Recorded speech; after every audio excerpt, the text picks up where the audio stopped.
Hi Stampers, Jackie Bolhuis here from Clumpin' Stampers, and I have a Stampin' Made Simple quick tip for you. Today we're talking about background stamps. You can see on this card here, I've got the marbled background in powdered pink on there, but I know some people struggle with these big background stamps just because they're so big. They're hard to handle, they're hard to ink up and to see if you have it inked up good. So your tip today is to always just think upside down. So I've got my stamp upside down and I'm going to just take my pad and I am going to ink this good. Just move your pad around, make sure you're getting ink all over it.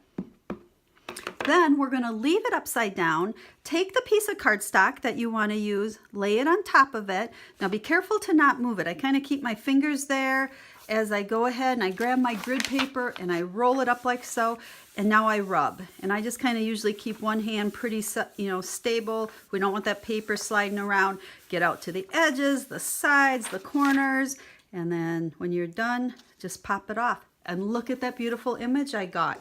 You can see on our card here, I made this using Lovely Friends Quick and Easy card. I'll post all the details on the blog post that contains this video, and I'll have the link in the video. But today it was just a quick tip on using background stamps. I hope that helps you to make stamping simple for you. As always, any questions, make sure you let me know. I'm here to help you with all your stamping needs. And if you're looking for a Stampin' Up! Demonstrator, I would love to be that person. Get a hold of me and I'll send you a catalog or help you in any way I can. Have a stamp happy day.